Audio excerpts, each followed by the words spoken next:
Your company invest millions in AI. The models are trained, the infrastructure is ready. 6 months later, the project stalls. Not because the technology failed, but because nobody could translate what it meant for the business. Sound familiar? Welcome to Inside Assemble AI, the podcast where you go beyond the AI hype and explore what it really takes to transform organizations with intelligent systems. I am Mac Goswami, and with me is my co-host Sam. Here is what we have learned.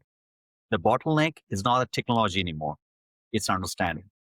The first wave of AI transformation was about leadership buy-in, mission accomplished.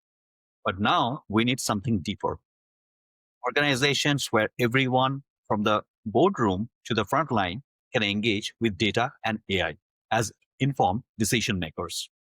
And today's guest has a powerful framework for closing that gap. Hi, everyone. This is Sam Dev. Our guest today is Priya Reddy, who spent a couple of decades building data and AI capabilities from the ground up. She's taken portfolios from millions to billions, added companies through IPO, and now works as a fractional consultant and board advisor, helping organizations navigate the tension between AI innovation and regulatory control. She's an AI 100 awardee, a recognized global data-powered woman. Priya specializes in translating AI strategy into measurable business outcomes. She's also an adjunct faculty at the CDAIO programs at Carnegie Mellon University. Priya, welcome to the Inside Assemble AI podcast episode. We're really happy to have you here. Thank you so much, Mac and Sam. I'm glad to be here, and I'm very excited to dive deep and explore. All right, let's dive right in. In a recent article, you've identified that if the first gap in AI adoption was leadership, the next critical gap is literacy. Can you walk us through what prompted this realization and why literacy has become such an urgent issue now? Sure, that's a great question and a very timely one, especially as AI is changing, the way AI is changing even before the people or organizations can adapt. So in the early waves of AI, leadership alignment was the biggest issue or biggest blocker. But leaders able to understand, and I'm sorry, I'll start again. You may have to cut it. I'll start it again. So in the early waves of AI, leadership alignment was the biggest gap.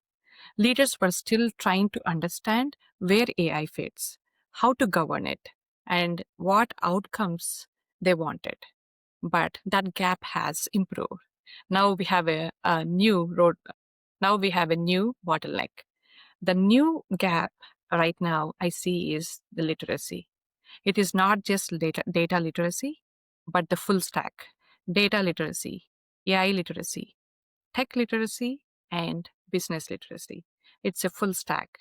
They all need to come together for AI to deliver real outcomes.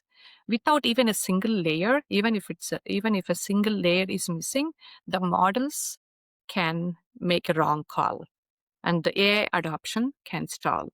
So the urgency comes from the maturity gap that I'm seeing across industries. Some organizations are advanced and optimized literacy programs and have already moved on to solving high priority, bigger problems. But many others, small to medium organizations, are still foundational and developing stages. And in those organizations, the lack of literacy is now the number one blocker to unlocking the true potential of AI. But they have the tools, they have the vision, and they have the right people, and also they have the data. But what is missing? What is missing is the confidence and the clarity and the cultural muscle that they need to really accelerate AI and to really use AI well. So we also know that about 60% of the workforce need upskilling by 2030. This is a report from Gartner earlier this year. As AI demand is growing faster than most people's readiness, literacy is what closes that gap. And that is why I felt that urgency to create my article through my Data Forward newsletter.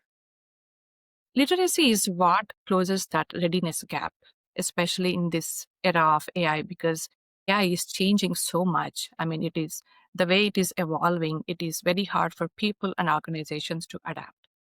When people understand the data, trust the process, and feel they are confident about using AI, that's when the adoption accelerates.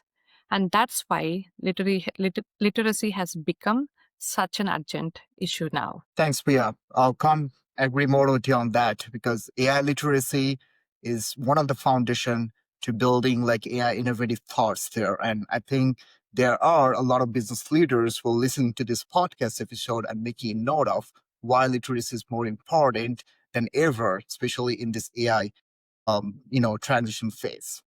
For the next question, I'll pass it over to Mac. Thanks, Sam.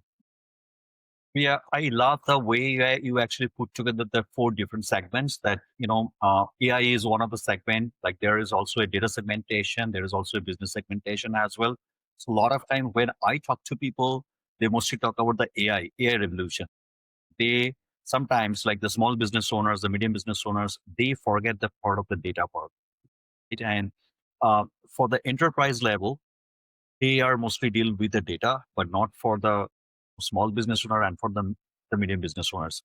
They just know the numbers, like at the end of the day, like how it can improve in the revenue or, like the reducing the overall labor hours and how AI can help.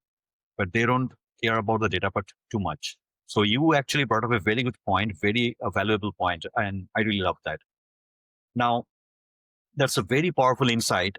I would love to hear your perspective on something. Can you share some real world examples you have seen that where the failure to translate technology effectively has derailed otherwise promising AI initiatives? That's another great question, Mac, because AI adoption, if you look at, I'm not sure if you followed the recent Gartner's article, 56% of the organizations, they are still in exploration mode when it comes to AI. Only 6% of the organizations have actually adapted to AI. That's a very less percentage. That made me really think why organizations are failing in terms of adoption. Because there are so many organizations going from experimentation to pilot and MVP, all of it. But why is that percentage very small when it comes to adoption? So one thing I have seen across the industry is that the pattern is very consistent. A great model gets built. The accuracy is great. It is impressive. And the technology, everything works and it looks great. But the business teams doesn't know fully how to understand that tool and how to use the output in a real decision. And so the model ends up sitting in a dashboard, but no one uses. The model is working, but translation did not. That's a big problem. And then another big issue that I see is in data foundation.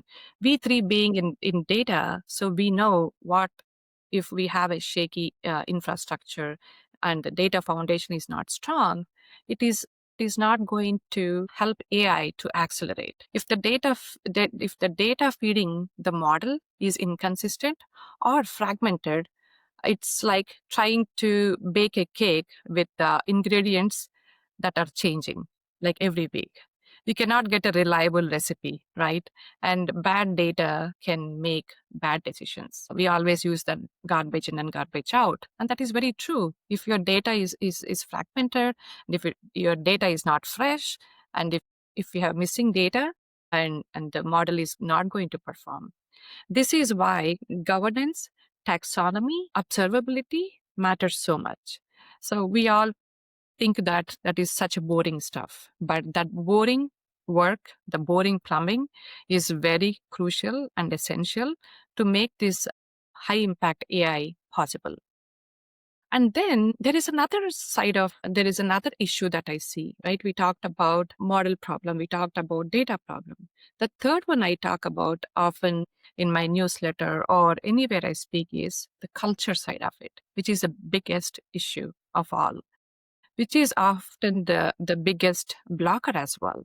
If people don't trust the data, don't feel safe asking questions, then they won't adopt the solution. And in many organizations, there is a quite fear of losing control of the data, fear of change, and sometimes that quiet fear that AI will take their jobs, right? So we have been seeing that without strong change management and psychological safety, people feel threatened instead of motivated, instead of being supported. So as leaders, we have to cultivate that culture where people are using co-pilots, people are using AI tools, LLMs, and augment their work rather than thinking that AI or LLM is going to replace their work. It is completely changing the landscape of how we work every day, right? It is like 10 years ago, 20 years ago, when internet came, things have changed drastically. And then 10 years ago, when cloud came, it changed how we access data, everything real time on cloud. And right now, AI, it is changing the way we work. So we all have to realize and adapt how we work using AI rather than being threatened how AI can replace any of our jobs. So translation failure is rarely about the technology itself. It's the lack of alignment across the teams, across AI, across data, technology, and business literacy. When all those pieces come together, that with a good change management, that's when adoption accelerates naturally, and AI starts to deliver the value quickly as well, because people are trusting the data, executives are trusting the data. They can access the data real time, and they see what data is being fed into those models. So you know the recipe, and you also know the ingredients going into it, and you will obviously would trust the outcome. Yeah, that's actually great explanation, Priya. So thank you so much for that. And I completely resonate with that. That what you just said, like only 6% company, like they have fully adopted the AI. And I believe that even out of 6%, majority of them are big tech companies, and mostly are tech companies. Few of them are financial, but not every financial, not every insurance company, not every pharmaceutical companies, because there are a lot of restrictions out there in terms of like data sensitivity, lot of informations they want to keep them safe. And as you mentioned, that a lot of companies, they're in exploration phase because they don't even let their employees to explore more on AI. The reason is that because we do not even have the access to, let's say, in a corporate culture, to use the mostly recognized LLMs, right? The GPT. So most of the, like, Grok or, a lot of other LLMs. So mostly what happens right now, not a lot of the organization, they are kind of restricting, their own custom LLM. And that is not powerful enough. Like, they do not have like millions of functionality they are lacking as compared to the GPT Pro, as compared to the, like Microsoft LLM. Like there are a lot of disadvantages as well at the same time, like Mhm. to use their own. And then when they're asking their employees to work on their custom LLMs, then we see that they, like a lot of incapabilities actually, and that doesn't transform the data very well. And, it cannot transform the data very well. So there are a lot of issues. This is also another thing, like, that majority of the companies are still exploration phase. They are not moving forward, and they're not actually ready to adopt AI. It is just my opinion. Anyways, thank you so much. And for the next question, I'm going to pass it over to Sam.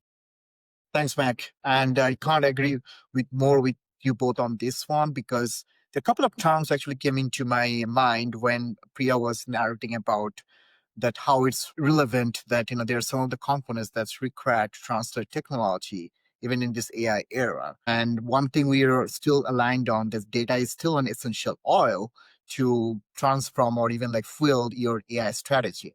Another thing is that when I started my professional career, I remember people used to coin the term that technology strategy should be like a business strategy. But now I think we can definitely tell that AI strategy will be the business strategy, because at the end of the day, those two things should go in parallel. But at the end of the day, if there is no customer for your AI products, there is no use. I mean, like, Priya, you mentioned there's so many models out there and there is no customer because they're not able to translate the technology into a meaningful business outcome. So it's definitely important to kind of keep that commonality, or keep that kind of like I would say like the transparency between what's the strategical initiative that can fuel your AI innovation, not just kind of like building something and then looking for how we can fit it into a business strategy. And some of the cases we have seen that kind of discrepancy, and that's why the AI adoption is much slower than we anticipated. And Gartner already shared that in that report. And thanks for talking about, thanks for sharing your perspectives of that, Priya. Now, moving on to the next question, we have seen this quite divide between technical teams building solutions and business leaders struggling to interpret outcomes, which kind of like tied to what we discussed in our previous question as well. But in your opinion, how does this manifest in day-to-day operations? And what are the warning signs that an organization is experiencing this disconnect? Would you be able to share some real world example or something from professional experience? This is another question, great question, because you see this everywhere. I mean, you both have been in data world, and myself, for almost 2 decades, I have been in data and AI. Now I'm in a different chapter where I see this across the industries, right? But the commonality is that this kind of behavior is happening every day in the organizations. But at first, the warnings or signs are very small, and they start small, but different teams realize it at different points, right? Because it's again about that organization's maturity level as well. So the small signs that I always point and kind of being aware throughout my career are when different teams quote different numbers, especially being in financial services. We know we work with numbers a lot. And when they quote different numbers across the teams, there is a problem, right? The metric has to have the same number, whoever is sharing that number. When you see dashboards that took like weeks and months together to build, but they aren't driving any real decisions because many stakeholders who requested for those dashboards, they are not using them anymore. And sometimes you see people say, let me pull my own report, because they don't fully trust what they see in the system. And also sometimes I see when you are meeting with cross-functional teams and the meetings end with, let me get back to you, because simply they don't feel confident in the data. That is the biggest challenge. Those are the early signs that I see. The teams building the solutions are using a different language than the teams who are actually using the data and those tools to make decisions. So they both are not using the same language, the common language, which is data. So technical teams are talking about how something works, how they have built this particular workflow or a pipeline, and how the data is flowing through the workflow. But business teams are still trying to understand how they can use the data or the tool and how can they make the decision. When they come into office on Monday morning, hey, can I trust this tool? Can I trust this data to make a decision? That's where I see there is a gap between tech and builders within the organizations versus stakeholders and business teams who are trying to make the business work. So the root cause is lack of that alignment. When data, AI, tech, and business literacy, they don't come together, you will at disconnect growing. But when teams sit down, even if it is a simple problem, if they are trying to reconcile a number, if they can sit down and talk through, hey, where is the data coming from? And how is this data being fed to the model? And why is this model creating this decision? And that's when you see that collaboration and sharing the knowledge between teams. And that's when that quiet divide starts to close. Once that alignment shows up, it also follows. And decisions become very clear and faster. Because common themes here are alignment, speaking the same language, and creating trust in anything that we build. I think I totally agree with you on this one, especially given my professional experience dealing with data and working with the cross-functional teams, where we have seen these challenges where we don't speak the same language. There are so many times we deal with the same data, but we interpret the data in different ways. And I think that's where I guess broadly data governance or taxonomy would help us alleviate the situation to some extent. But totally agree with you that at the end of the day, you need to have a solid foundation where the data literacy kind of um, is consistent across the board. So whenever we are feeding the data into an AI model, the interpretation of that model output would be something that resonates with everyone. It's not something that there's some business people would only interpret the result and they're kind of working in a siloed environment. So totally agree with you, Priya, and it's kind of one of the things for our listeners should take a note of in this area is that at the end of the day, you need to make sure that your business strategy and data strategy are consistent and uniform, even before you dive into some AI innovative or strategical AI initiatives that's going to spearhead your business strategy. Having said that, I'm going to pass it over to Mac for the next question. Thanks, Sam. Completely resonate both of you. And Priya, to your point, I fully resonate with that. And I just wanted to add two more points. The first thing is that I feel like that the business people, they are not data literate at all. I think there is a gap clearly. And they are also not from most of them are not from the tech background as well. So the problem is that and then there is a gap. So from their end, I think the two psychology works in a different way. That the tech people who are integrating AI with the data, they go to how data flows, how the data formation, how the data fragmentation. So they go fully, all around the data architecture, and then how they're implementing AI. So they know the pros and cons, what is the hallucination. But when it comes to the business people, their psychology works in a different way. How they can close the deal, how they can bring more efficiency to the end client. So I think that's actually makes a difference. I mean, so they don't care about how inside the data is actually working with the AI. They just need the end output so that they can sell it to the end client. So I think there is also a psychological gap, and I think and Yeah, totally agree with you. And I think that landscape is changing slowly because if you see the job roles of CIO, CTO, COO, right? They're not the same anymore. Even now you see new executive roles like CDO, CDAIO, and things like that. But the way these executives used to work before is totally different from how they are working today and how they should be working in the future, because it is not kind of a siloed responsibility. They all have to be business acumen, tech acumen, as well as data and AI. So it starts at the top, right? It has to start at the top. When executives speak the data and AI language, that's when the impact starts trickling into the entire organization.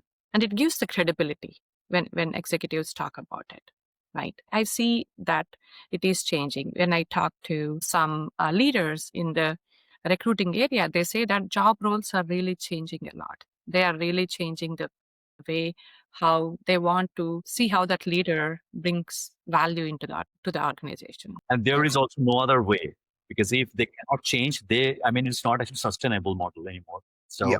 those are another thing. We need more roles like liaison, like you mentioned, like the CDAO and Chief Data Analytics Officer. I don't think so that role existed 20 years back, but now with this more growing need of AI plus data strategy coming into the limelight, we need people who understand that both sides of the world so they can bridge the gap. Absolutely. Yeah, anyway, over to you, Mac, for the next question. Absolutely. So one thing that really stood out in your article, that is the emphasis on data literacy alongside AI literacy. So can you explain why understanding what the data means is equally or perhaps more important than understanding what AI is? That's such a great question because this is the fundamental concept when organizations are trying to scale AI, increase the adoption of their AI products, right? Understanding AI is helpful, but understanding the data is very essential. AI can only work with the data that's given to it. If the data is incomplete, inconsistent, and even if it is not fresh, and if it is missing SLAs, even the smartest tools, smartest models, they can make a wrong call. They can make a wrong decision, right? So data literacy helps people understand where data comes from, what it represents, and how reliable it is. When you understand the recipe and the ingredients go into it, like I mentioned earlier, that's when people understand the data and they trust the output as well. So it is very essential for leaders to understand where the data comes from and how it's been fed into those models and how fresh it is, right? That's when I think, Sam, you talked about data governance and observability as well. So in my view, AI literacy explains how the model works, and data literacy explains why the result makes sense because coming from the data. And tech literacy explains how it fits into the workflow. Last but not the least, business literacy explains what the decision should look like. So all these pieces have to come together for businesses to really use data and create effective and AI organization. So we always talk about data-driven organization, data literacy, data governance, all these technical jargons, right? But nowadays, organizations are actually moving from data driven to customer driven. That is very powerful because, which means you actually understand the value of data, AI, and technology, and you're actually using all those to really drive value to business and really impact the customers. When these four come together, adoption is going to be much easier. That's why what I said was what the data means is often more important than what AI is. If the data is strong, well governed, and understood, AI becomes predictable instead of mysterious, right? We all have seen when AI was in the earlier stages of AI, I mean, we have seen unpredictable behavior. So when it is understood by leaders, when it is understood by everybody across the organization, that's when people will feel confident in using it and they feel confident about taking those insights and making decisions. Especially Sam and Mac, you both talked about how there is a gap with the business leaders and stakeholders because they care about delivering value when it comes to sales or increasing ROI or whatever. But when they understand where the data is coming from and how their day-to-day work is impacted by data and AI, that's when that magic happens. They should be able to connect. That's what I talked about, having all of them coming together and having that collaboration across the cross-functional teams to really unlock the potential of AI. A great answer. I really love your answer, Priya. So yeah, and you mentioned about that the data should be fresh. So on that, I recently was doing a project that where we need to create some of the enterprise level of reports with the AI powered LLMs. But the problem is that we were doing it through the 6 months history records. And the demand from the executive team was that that is a completely different result. The expectation was completely different because they wanted to have the real time data. And then there was a huge gap in the result, actually, the output, because of course, whatever data that you were feeding to the AI model, based on that, the output will become, right. There is no other hack. So, and that's, there was a huge gap. So, and then finally, like, we are able to come to a conclusion that we, instead of feeding 6 months history records, now we are feeding them real time data. And now, we are getting the expected output. So I completely resonate with that, what you just said. So, Absolutely. The yeah, data freshness matters. If you provide stale data, right, it doesn't have the latest and greatest data of your customer. So the AI doesn't have the full story. When you don't have full story, then obviously you will not be able to make right decisions. Absolutely. And for my next questions, I'm going to pass it over to Sam. Thanks, Mac. I love the way this conversation is shaping up. And this kind of leads me to another critical, but it's a little bit of diagnostic question. So, Priya, in your opinion, how can organizations identify when they have a data quality problem versus an AI model problem? Because I imagine teams often blame the wrong culprit, and that's, I guess, one of the very prevalent issues in the organization right now as we are adopting AI models for driving so many business strategical initiatives. What do you think? How do you differentiate that if a business leader wants to make the decision and wants to pick the actual culprit for that issue? Absolutely. This is a very practical question, and I can definitely share a few insights based on my experience um, being a practitioner in data and AI for almost 2 decades. Um, I can put it in a simple way and think of it like this, right?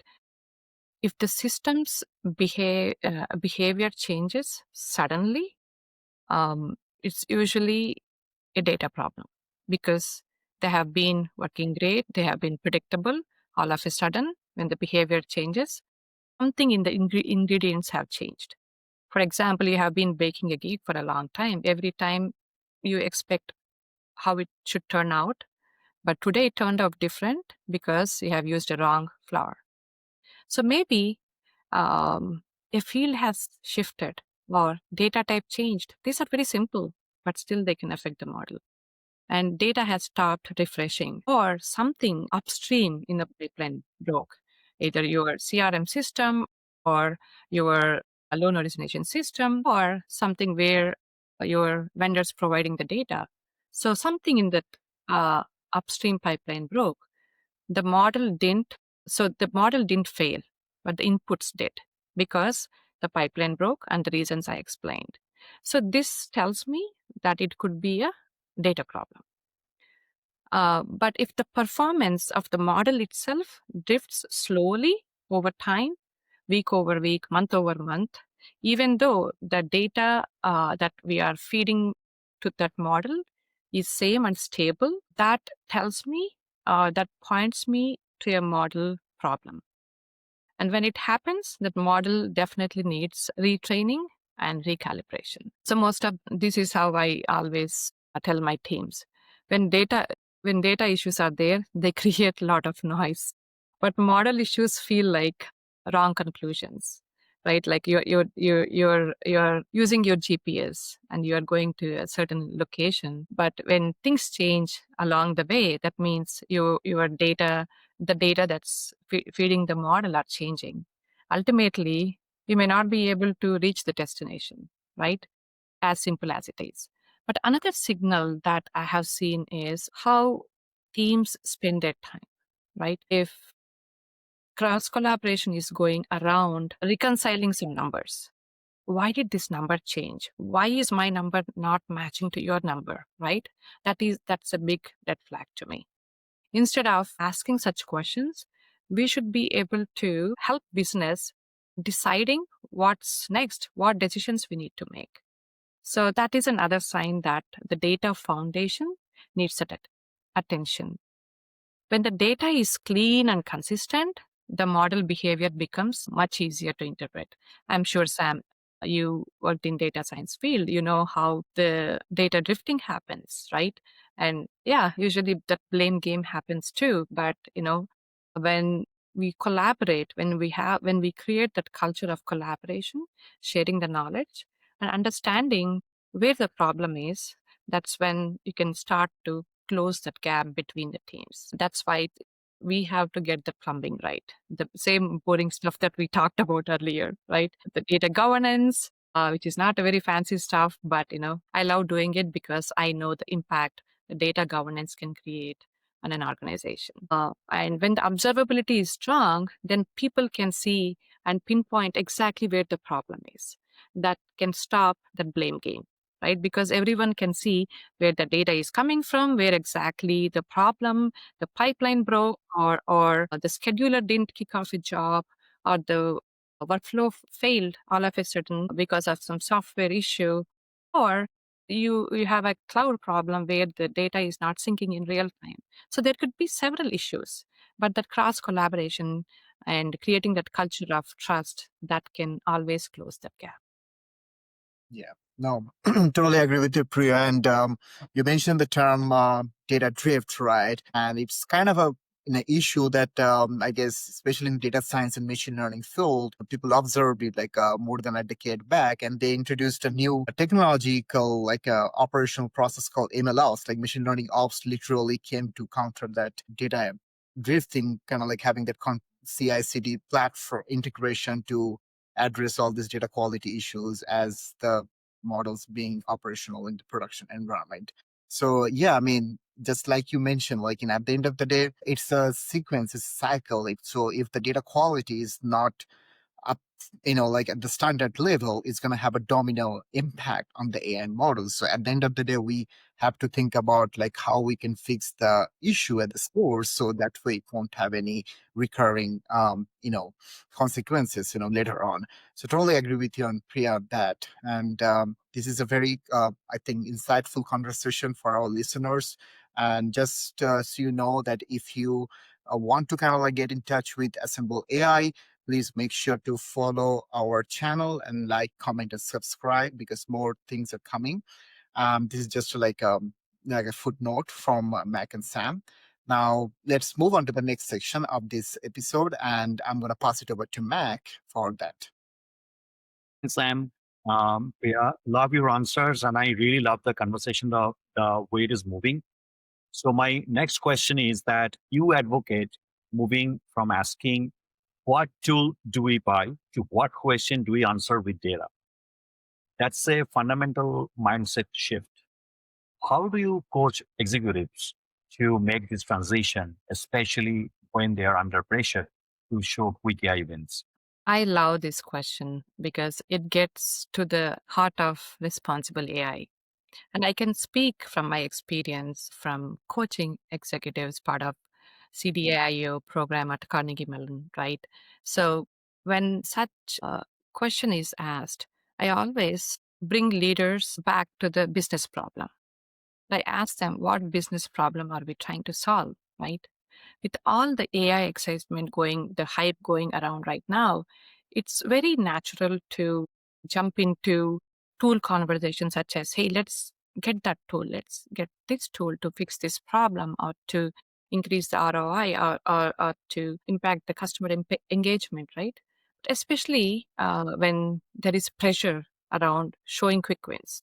I mean, we all know that when a data leader comes into an organization, the typical tenure is an year to 2 years, because they have to show the value quickly within those 2 years. So executives always have that pressure on their shoulders. But buying a tool doesn't create a value. But what creates value is clarity, right? So I start with by asking a few grounding questions. Very simple, right? What business problem are we trying to solve? What decisions are we trying to improve?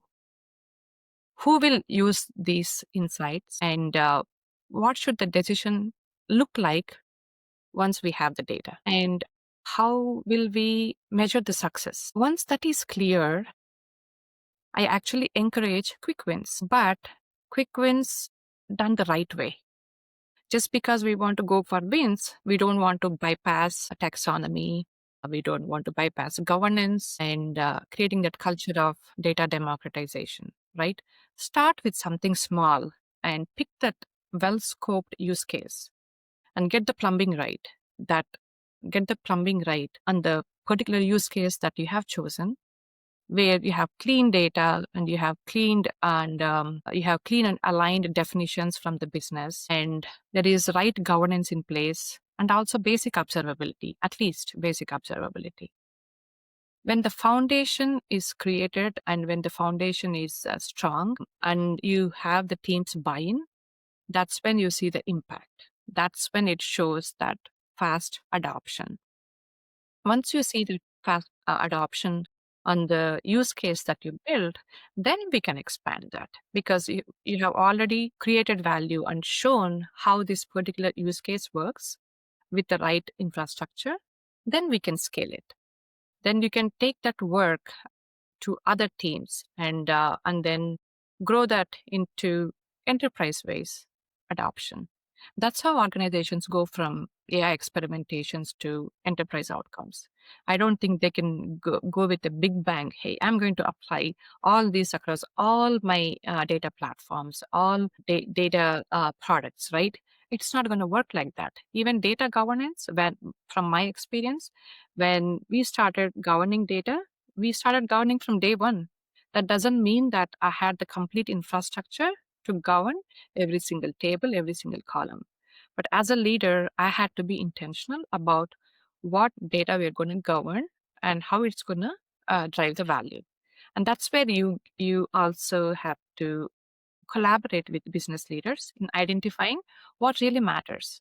That's when you can come up with your data strategy that really aligns with business strategy. Great explanation, Priya. I have one follow-up question. Let's say that let's start from scratch.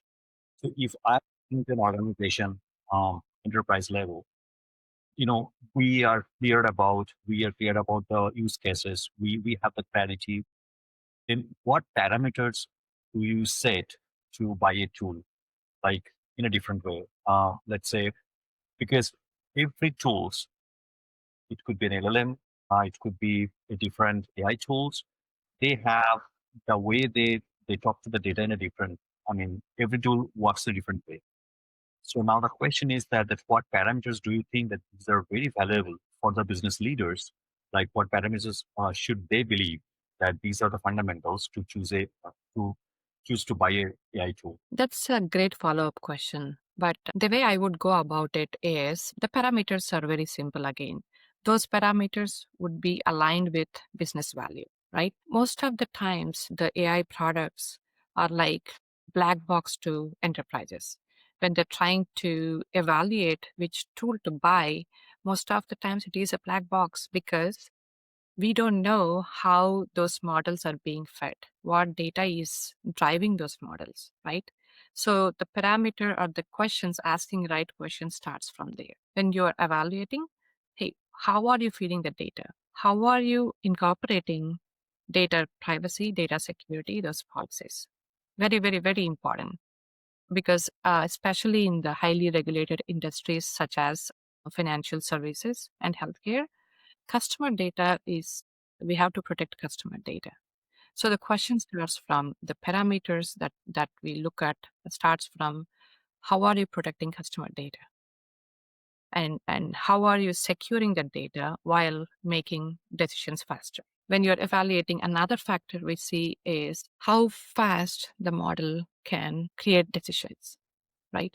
Being in fintech company, right? When customers are looking to buy a loan, they want to see a few factors as well. Commonly, the interest rate and how much finance amount they are going to get. Right? Apart from that, they also want to see who is going to give the money quick, which means we have to compete in terms of decision time as well. So the quick decisions matter, especially in the fintech world when you're managing several transactions. So I hope I answered that question. Absolutely. I mean, I really like that. So if I summarize that, so it will be first go to pinpoint first, go to the use cases, then also the data security and the privacy, because protection of the customer data is most actually valuable thing, right? So these are the Absolutely. parameters. I mean, great answer. For the next questions, I'm going to pass it over to Sam. Thanks, Mac, and thanks, Priya, for your insights. Let's talk about the leadership challenge.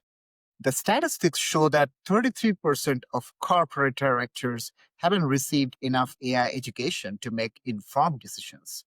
So, what does enough education look like for a board member or C suite executives who will never code a model, but they will end up making the decision whether an AI strategy would fit into their organization goals or not? This is another great question. Rather, I would say fun question, because as I talk to leaders and organizations across the industries and globally, this comes up in almost every board conversation. So, what enough AI education for an executive, right? What I would say is it doesn't have anything to do with learning to code.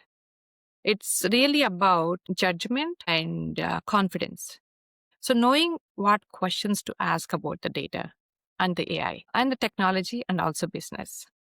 So, I will talk about from my experience, as I have seen this in my own career, as I started as a database or ETL developer, right?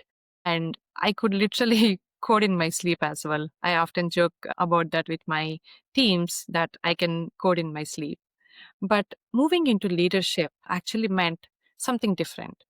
Taking a step back from the keyboard and really focusing on empowering those teams and trusting the teams to deliver. And as a leader, asking better questions.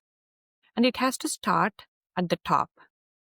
When executives speak the same language of data and AI, accountability follows. And also, it brings that trust into data and AI, because that is the same language that organizations have to speak when they have to increase the adoption. So, the executives should also ask an important question: what data underpins this model, right? And what decisions will change because of it? So those two questions are very, very, very important, because that shows that executives have that depth in understanding the foundations. Many times in the earlier stages of AI, leaders or executives only know that, hey, AI, when we bring in AI, it is going to change the way we work, it is going to make us faster and increase our ROI, etc. But now that is quickly changing, because executives also have to know the foundations. Things like, how does the data quality impact our model decisioning? And how does governance and basic observability, how can they change, or how can they challenge the assumptions, right? When they know those foundations, obviously they can spot those risks earlier on and also connect AI investments to the business. They don't need the technical depth as such, and they don't have to learn how to code, but they have to know how those models can create value, and they need to have clarity. So that's all executives need. Totally agree with you, because at the end of the day, it's just the fundamental knowledge that can help drive making a better decision that what a strategy would fit into their organization goal. Because at the end of the day, we have to start small and then scale up. And for that, we need to, the leaders, especially the executives, need to have basic understanding of what kind of revolutionary power AI can bring into their table. So thanks, Priya, for that insights. And I'm going to pass it over to Mac for the next question. Yeah, thanks, Sam. Yeah, Priya. As usual, like, great answer. One thing I just want to add, like, especially for the C-suite executives, what I see actually, even for the senior leaders, they just take a course from either online portal or from the university, and they start talking about the AI stuff or the data stuff, but without having enough background knowledge. So I think again, like, coming to your point, I think to know the fundamentals, to know the basic is extremely important rather than doing just a course. So I think there is a gap always. Absolutely. I totally agree with you, Mac. I can share an example from my own experience, right? A few years ago, I went to Carnegie Mellon University and got Chief Data Officer Certificate program. Not that my organization asked me to go get one, but I felt that I needed to learn. I needed to grow as a leader, because I always believe in continuous learning, and also creating that culture where when Priya is going and getting a certificate and she's upskilling, right? And the teams also, they follow. they see the leader, and they also follow and they also learn.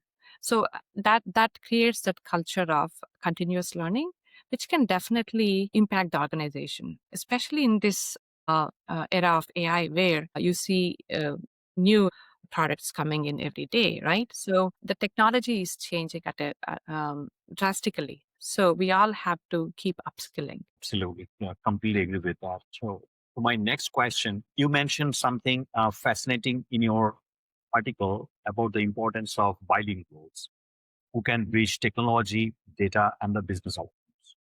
So, what skills and characteristics make someone effective in this translator role? How should organizations cultivate this kind of capability? Sure. I particularly love this question because, like we talked about how AI is changing the landscape, the bilinguals are actually the people who are becoming real superpower in organizations. Because the way I define this role is basically the people who can really move comfortably between technology world and business world. They can understand the data, they can understand the technology, they can understand AI, and they can also explain what it means and why it matters. And they can also tell you a story how using the data and AI, how we can create impact for business and how the decision should happen. So I feel they simplify complexity without oversimplifying the truth. So I feel that as you see the job descriptions changing, you would see something like this role emerging in the next few years, because we need, I mean, there could be data people, because we being data people, we are always those change agents between technology and business, because we understand both worlds and we can always bring them together, create meaningful impact. And I would say best translators are somebody who are curious about business, who are curious about technology, and they ask right questions. They ask clarifying questions, and they also provide business context. Because in these days, when you are using AI tools, context is powerful. It is very important to know the context, and they can actually clearly say the story with the insights. So, yeah, I feel that companies should intentionally invest in building translators and whatever that role could be, right? And then that's when AI adoption can accelerate and culture can become very strong, and also decisions can become much more consistent. Absolutely, Priya. And I mean, it's very fascinating that you said, like, I was about to bring this up, but I think I completely agree with that as well. Like those that who are kind of bridging the gaps from the technological world and the business world, those are the superpower in the inter-organization. So those days are completely gone. I think you also mentioned, like, the few questions before that the landscape, the job landscape are actually becoming changing nowadays, right? So it's not about, we are not solely dependent about the business side or the customer oriented. I think it's most of like who can bring the best value out of it, like who knows the technology as well, and on the same time they can deliver value using that technology. So I completely resonate with that. And for the next questions, I'm going to pass it over to Sam. Thanks. Thanks, Mac. Now we talked a lot of things about like the strategy, how what's the importance of bridging the technology, data, and business outcomes. Now we wanted to shift towards the implementation part. So, Priya, you recommend making learning continuous rather than transactional.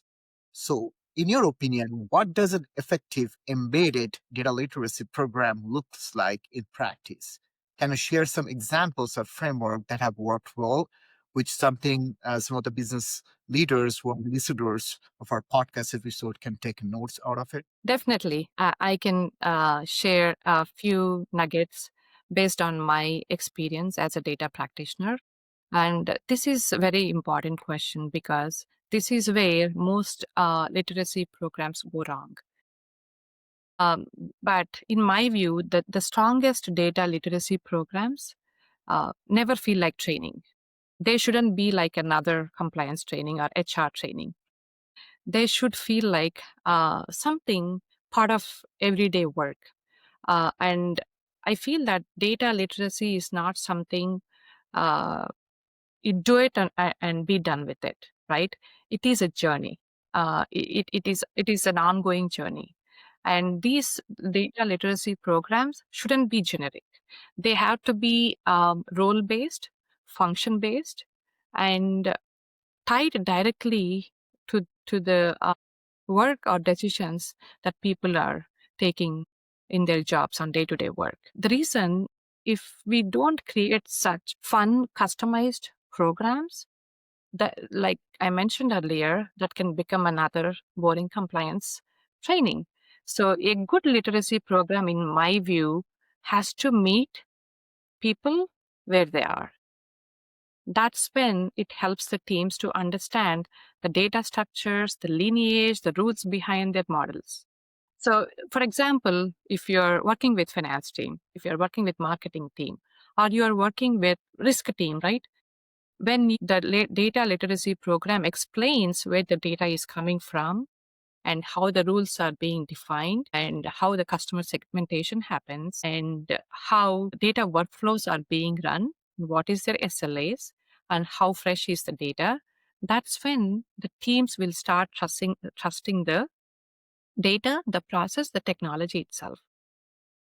When you talk about operational teams, they don't mostly understand how the data flow, right?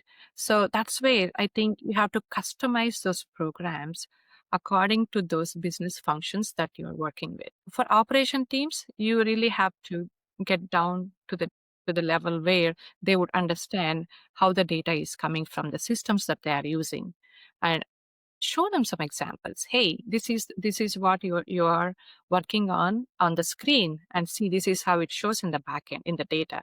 And for them, it will be very fascinating when they see that.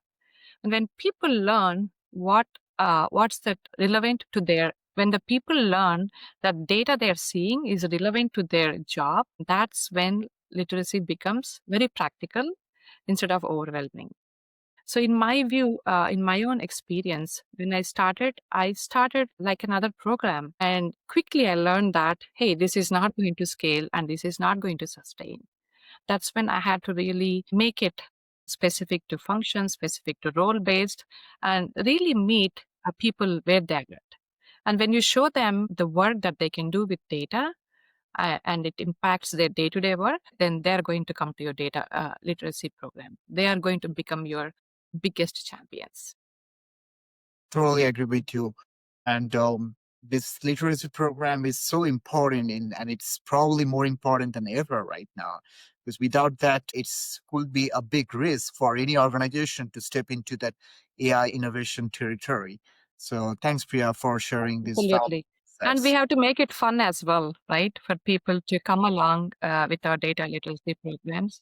Yeah, knowledge Absolutely. power, but it's also like good thing is that like you kind of have something fun while learning a new stuff. And I think that's how I think all the business leaders, with the organizational leaders and executives, need to find out a way how they can influence or convince their employees or their workforces to be a part of the literacy program so they can step forward in the right direction. uh, Moving on to the final question, I'm going to pass it over to Mac. Thanks, Sam. Priya, thank you so much for the answers. And for the last questions for today's session is, if I look ahead, you conclude that the next wave of competitive advantage will come from data and AI literate leaders, not AI laden systems. Now, that's a very bold statement. Looking ahead in 3 to 5 years, what will separate the winners from the laggards in the literacy race? Thanks for this question, Mac, because this is a powerful question to end on. So, in my view, the winners in the next few years will be the organizations that invest in people, not just in platforms. So they will have leaders. They will have leaders who are comfortable with data and using AI technology, and they are also business acumen. Not at a technical level. They don't have to be very technical in knowing how to code, like we talked about earlier, but at a decision-making level. Those leaders will know how to ask the right questions and guide the teams through the change with confidence.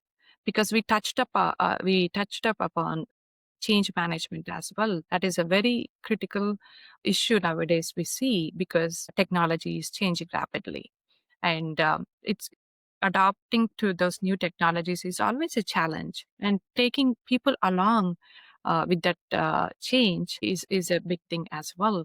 So they will also have strong foundations.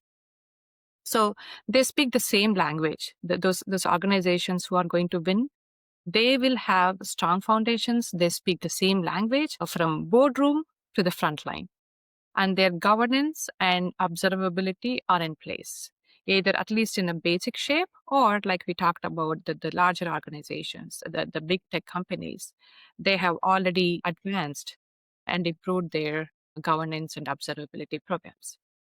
When the basics are strong, it becomes trustable and scalable.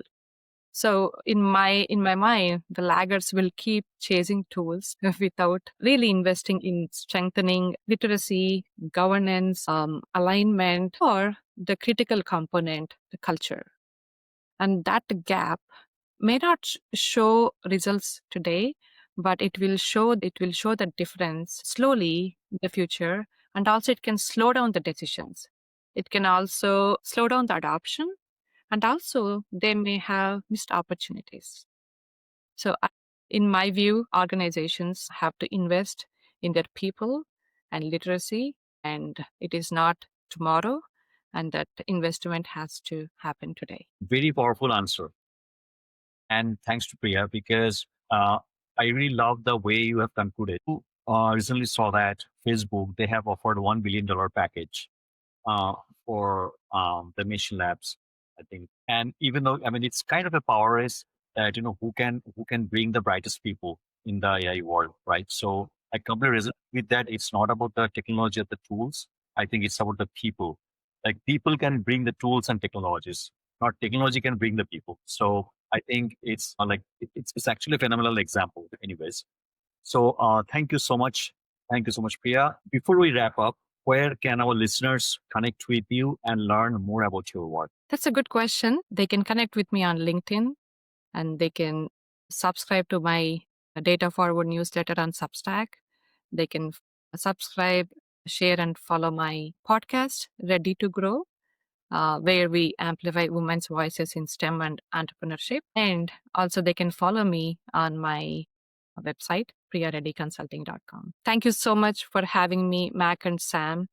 This was a fantastic conversation, given that we all three have so much common, data and podcasting. And I'm really glad we were able to talk about literacy, foundations, governance, and what it really takes to unlock AI responsibly. I appreciate those thoughtful questions. Absolutely. Absolutely. And for the last segment, I'm going to pass it over to Sam. Thank you so much, Priya, for this engaging conversation. And thanks for your valuable time. I'm pretty sure our listeners got a lot of key takeaways from this episode. So just to wrap it up for our listeners, the key takeaways here is very clear. Investing in literacy isn't a nice to have. It's actually very much mandatory because it's the bridge between your AI strategy and actual results.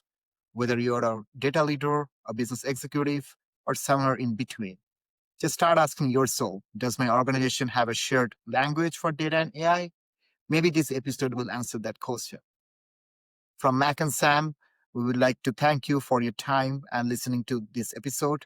If you enjoyed this episode, subscribe to Inside Assemble AI wherever you listen to this podcast. Leave us a review, share that with your team, and join the conversation about what it really takes to make AI work in the real world. Until next time, keep building, keep learning, and keep bridging those gaps that we discussed in this episode. Thank you. Thank you. Thanks, guys. Talk to you later.